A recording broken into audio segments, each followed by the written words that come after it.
আসসালামু আলাইকুম বন্ধুরা, কেমন আছেন সবাই? আশা করছি ভালো আছেন। বন্ধুরা, আজকে আমি আপনাদের সামনে আবার উপস্থিত হয়েছি নতুন একটা ভিডিও নিয়ে। আজকে আমি আপনাদেরকে দেখাবো হ্যাডলক auto cylinder bed machine Pegasus, model number হচ্ছে W600PC। সিলিন্ডার বেড মেশিনের সিজারের মুভিং পজিশন কীভাবে ঠিক করতে হয়। ধরেন আপনি কোনো ফ্যাক্টরিতে ইন্টারভিউ দিতে গেছেন, তখন আপনার এই সিজারের পজিশন নাড়িয়ে দেওয়া হলো। যদি আপনার জানা থাকে তাহলে তো আপনি ঠিক করতে পারবেন, যদি জানা না থাকে তাহলে কিন্তু অবশ্যই আপনি ঠিক করতে পারবেন না।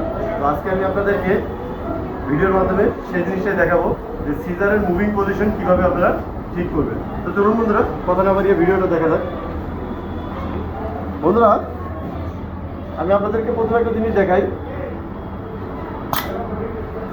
দেখেন, আমার সিজারটা যেহেতু আরও সামনে আসার প্রয়োজন ছিল, তো আমরা কিন্তু সেটা কিন্তু আমার সিজারটা যাচ্ছে না, এবং আমার এই পজিশনটা ফলো করেন। আমার এই সিজারটা কিন্তু আরও তার সঠিক পজিশনে আসার কথা, সে কিন্তু সঠিক পজিশনে আসেনি। আমরা চাইলে আমাদের এই যে 8 নম্বর ডালি স্ক্রু আছে, এটা দিয়ে কিন্তু আমরা সামনে পিছনে মুভ করতে পারি, কিন্তু সেটা কিন্তু সঠিক হবে না।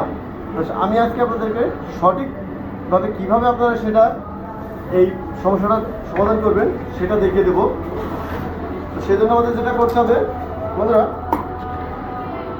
এই যে আমাদের পিছনে যে সিলিন্ডারটা আছে, এই সিলিন্ডারের এপাশে আমাদের একটা 14 নম্বর ডালি স্ক্রু আছে। তো প্রথমে আমরা রেঞ্জ দ্বারা এই জিনিসটা লুজ দিয়ে দেব। এরপরে এর 4 নম্বর একটা এলকি স্ক্রু আছে, এই স্ক্রুটা আমরা বের করে নিতে হবে, এবং ততটুকুই বের করব যতটুকু পর্যন্ত আমাদের সিজারের পজিশন ঠিক না হয়। তো আমি একটু বেশি করে বের করে রাখলাম আপনাদের দেখার সুবিধার্থে বা বোঝার সুবিধার্থে।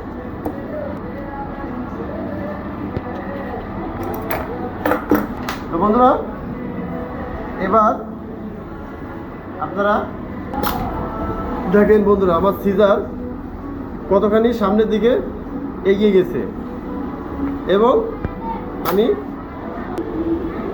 আমার এই দিকে আমার গ্যাপটাও কিন্তু কমে গেছে। আমি কিন্তু আমার এখানে 8 নাম্বার যে ডালি স্ক্রু আছে, এটা দিয়ে কিন্তু সামনে পিছে মুভ করি নাই। এইভাবে আপনারা যদি ইন্টারভিউতে কেউ আপনাদেরকে এই সিজার নাড়িয়ে দেয়, আপনারা সিজারটার পজিশন ঠিক করে নেবেন। তো এই বলে আমি আমার আজকের ভিডিও এখানেই শেষ করছি। আল্লাহ।